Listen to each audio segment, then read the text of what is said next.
estamos de regreso, amigos. La semana pasada arrancó la cumbre BRICS. En esta ocasión se trataron temas muy importantes como la desdolarización, o sea, la posibilidad de comerciar entre los países que conforman en BRICS por medio de sus monedas locales, evitando el dólar americano como moneda de comercio. Para hablar sobre ese tema tenemos en la línea telefónica a nuestro analista, Juan Agulló. ¿Qué tal, Juan? Bienvenido al programa. Gracias por acompañarnos. Hola, Diego. ¿Cómo estás? Buenos días. Muy bien, gracias por tiempo para la entrevista. Explícanos, por favor, ¿es viable que la desdolarización de las economías para operar en el mercado común entre los países que conforman los BRICS? Gracias, Diego, y un saludo a toda la audiencia. A ver, yo creo que antes de responder a esta pregunta hay que hacer una precisión importante, o más bien una distinción, ¿no? No es lo mismo desdolarización que moneda común. Claro. Y de hecho tampoco es lo mismo una moneda común que un índice de referencia común para las transacciones. Voy a tratar de ser muy didáctico. La desdolarización es un fenómeno que casi podríamos decir que ocurre por causas naturales, ¿no? Entre comillas. Y bueno, afecta a muchos más países que los BRICS en realidad. De hecho, es un fenómeno global y ongoing, ¿no? De alguna manera. O sea, se está desarrollando ahora mismo. En todo el mundo, desde los años 70, el patrón de referencia monetaria, o sea, en lo que todo el mundo se fija para calcular el valor de su moneda, ya no es el oro, sino el dólar. O sea, hace 50 años de eso. Y eso provoca que en todo el mundo pues haya una dualidad monetaria entre el dólar y las monedas nacionales. O sea, peso dólar, real dólar, aquí en el caso de Brasil, el sol, por ejemplo, que es la moneda de Perú, dólar, ¿no?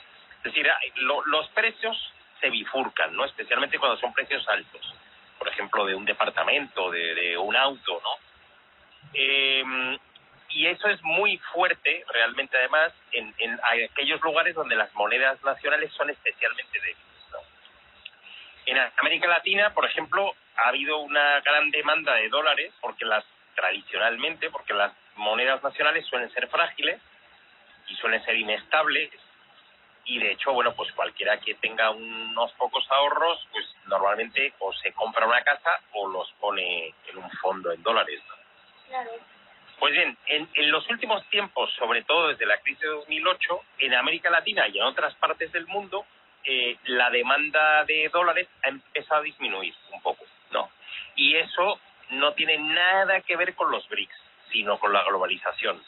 Y aquí en América Latina, por ejemplo, se comercia cada vez más con Asia, y no solo con China, por cierto. Y entonces, en ese caso, tener que comprar dólares para importar productos asiáticos sale caro. Es decir, es mucho mejor cambiar de moneda a moneda. Si nos aceptan nuestra moneda, mucho mejor, ¿no?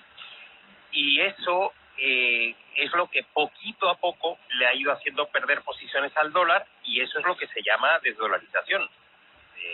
Y no hay ninguna mano negra detrás de eso, ¿no? Lo de la moneda de los BRICS es diferente, ya voy acabando, ¿no? La moneda de los BRICS es un intento político deliberado de intensificar las relaciones comerciales entre los países BRICS, ¿no?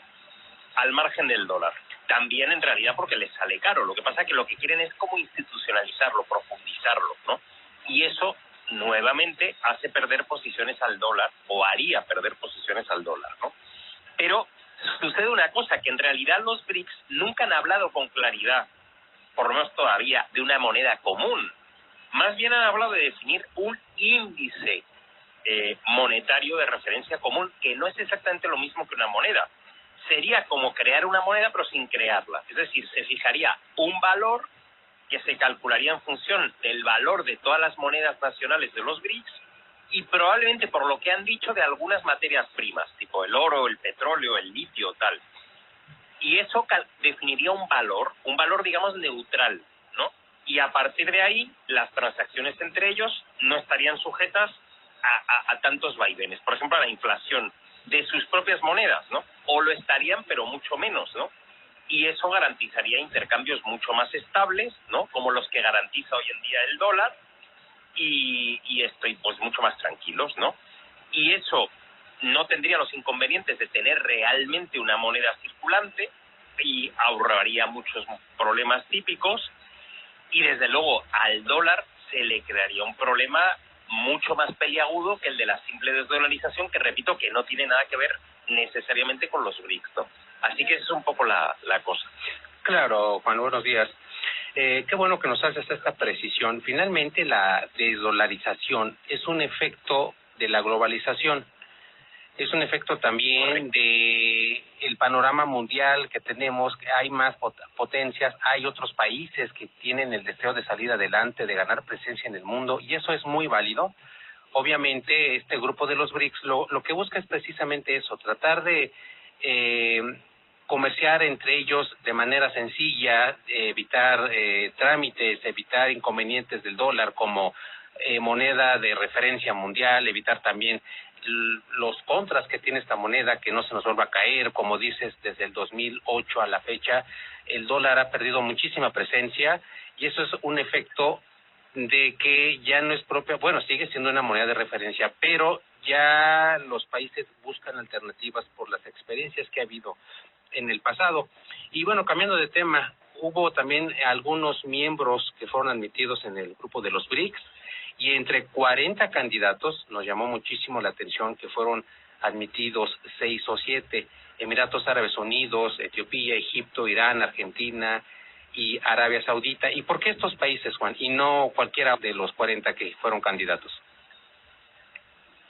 Bueno, la razón real, si realmente existe, es difícil de saber. Uh-huh. O sea, no sé, ¿por qué Centroamérica o el CARICOM no se integraron al TELCAN, ¿no? Uh-huh. ¿Por qué solo México, Estados Unidos y Canadá, ¿no? ¿O por qué Venezuela sigue con su participación en Mercosur suspendida?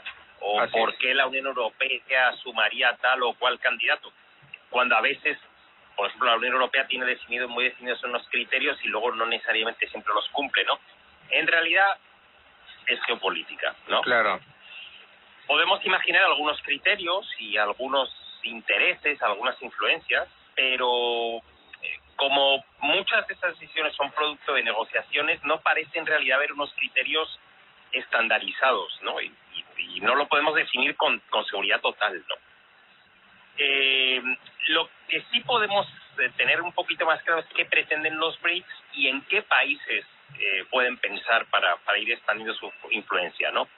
Entonces, bueno, ¿qué pretenden? Los BRICS son países en desarrollo que comparten algunos problemas, pero también muchas virtudes, ¿no? Uh-huh. Cada cual dentro de su área geográfica, ¿no? Casi todos tienen grandes extensiones geográficas, ¿no? Quiero recordar China, Rusia, Brasil, ¿no? La India, ¿no? También tienen grandes poblaciones. Solo China y la India prácticamente son un porcentaje altísimo de la población total de la humanidad, ¿no? O sea, solo 2 de ellos, ¿no? Y luego tienen PIBs o PIBs ya muy altos o PIBs con mucho potencial, productos interiores brutos, ¿no? Tienen materias primas estratégicas, ¿no? Tanto, digamos, de las carbonizadas como el petróleo, como de las nuevas, tipo el litio, de capacidad para producir hidrógeno verde, etcétera, etcétera, etcétera, ¿no? ¿Cuál es uno de sus problemas más comunes? Pues en realidad que encuentran muchos obstáculos para explotar su potencial en un mundo en el que las economías occidentales poco a poco pierden peso, ¿no? Como estábamos comentando ahora, y sin embargo ponen muchos obstáculos, quizá porque pierden peso, ¿no? O sea, copan las instituciones internacionales, a veces se sacan regulaciones de la manga, imponen planes de ajuste estructural, vigilan, condenan, castigan, bloquean, ¿no?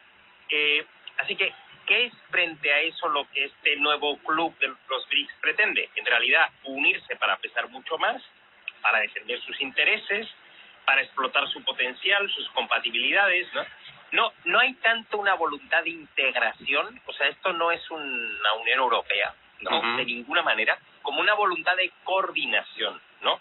¿Y en quién piensan para expandirse?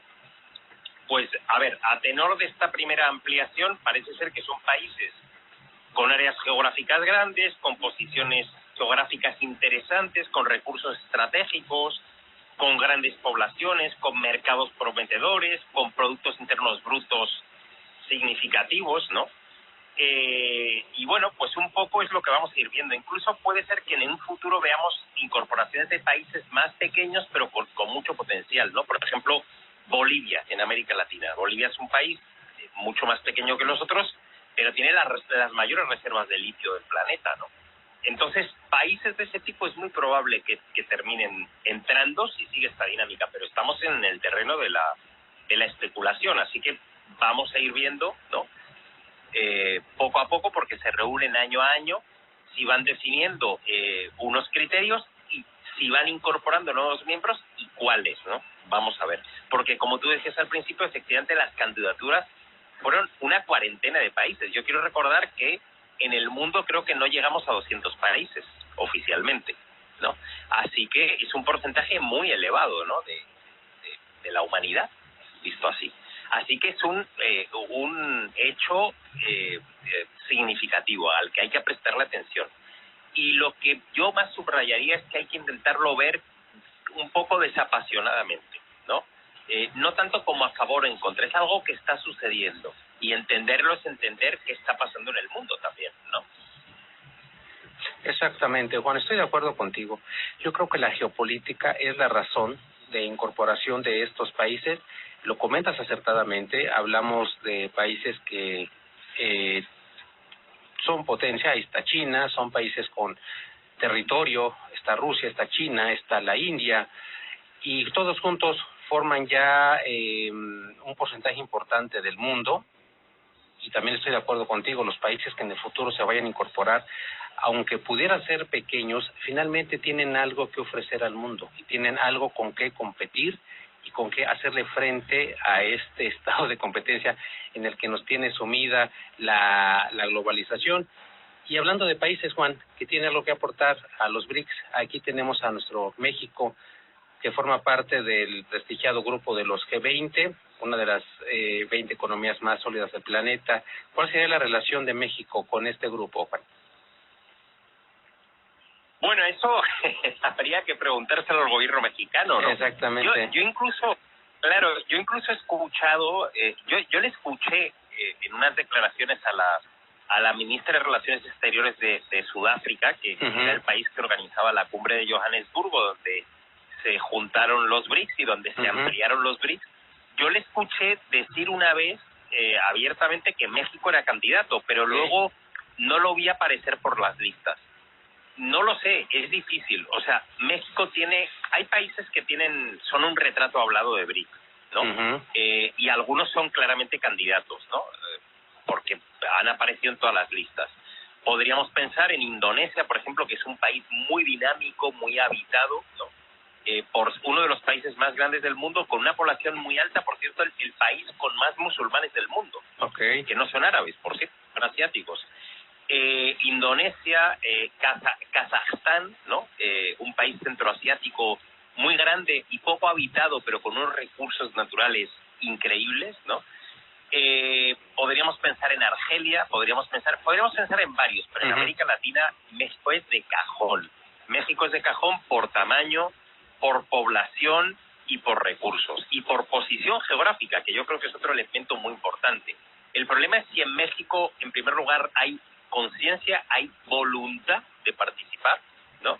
Esto porque obviamente la participación en los BRICS es voluntaria y de alguna manera sí hay compatibilidad, porque un poco la apuesta de México por el TELCAN, pero no solo la apuesta por el TELCAN, que es una apuesta política, sino realmente el nivel de integración de la economía mexicana con la de Estados Unidos. Quiero recordar que, si no me equivoco, un 80% de las exportaciones de México van a Estados Unidos, pone un poco más en duda el interés de México en participar. Por ejemplo, caso de Argentina. Argentina ha entrado, nada más que la entrada a los BRICS se va a concretar a partir del 1 de enero de 2024. Y antes de eso, ahora en octubre, va a haber elecciones, entre octubre y noviembre, si no estoy equivocado. Probablemente se vaya a una segunda vuelta. Si se va a una segunda vuelta, hay 2 de los 3 candidatos mejor colocados que no quieren ni oír hablar de los BRICS. Entonces, ¿quién sabe si Argentina se vaya a concretar? Y en México pasa un poco lo mismo. Va a haber elección. México nunca se ha pronunciado muy abiertamente sobre esto, el gobierno actual, y habría que ver, porque da la impresión de que hay yo creo que podríamos hablar ya de candidata, ¿no? Hay una candidata que probablemente no sería muy afín a esta idea, y el otro u otra no lo sabemos. Desde luego, México condiciones tiene, intereses. Esto es la perspectiva subjetiva mía. Yo creo que México podría estar muy interesado, porque sería una manera efectivamente de diversificar. Y diversificar no se trata de ir contra nadie, se trata de ir a favor de sus propios intereses. No se pueden poner todos los huevos en la misma canasta, ¿no? Pero esta es una decisión que le corresponde a México. Exactamente, Juan. Vamos a ver qué decide nuestro gobierno. Son tiempos de elecciones. Aquí en México pues ya prácticamente tenemos 2 candidatas. Vamos a ver cómo se dan las cosas y cómo toman la geopolítica desde un punto de vista pues del gobierno. A ver qué decide. Ya para cerrar, Juan, brevemente platícanos cómo ves el futuro de la economía y la geopolítica ante la expansión de la organización BRICS en varias regiones del mundo. Bueno, yo con los BRICS creo que pasa un poco como lo que hablamos de la desdolarización y de la moneda común o la supuesta moneda común y tal. Los BRICS en realidad, esto es muy importante decirlo, en realidad aceleran un proceso, pero ni siquiera tienen tanta fuerza, por lo menos todavía, como para inaugurarlo, ¿no? ¿Cuál es ese proceso? Pues bueno, la proliferación de actores, tanto políticos como económicos a escala global, que van creando nuevos equilibrios, ¿no? A los BRICS les gusta hablar de multipolaridad en lugar de un mundo unipolar, ¿no? Yo creo que se podría hablar también de policentrismo, no sé, habría muchas maneras de llamarlo, ¿no? Pero, guste o no, lo importante es que más allá incluso de que eso se haya convertido en un objetivo político de los BRICS, es algo que de hecho sucede. O sea, el mundo es cada vez menos unipolar, ¿no?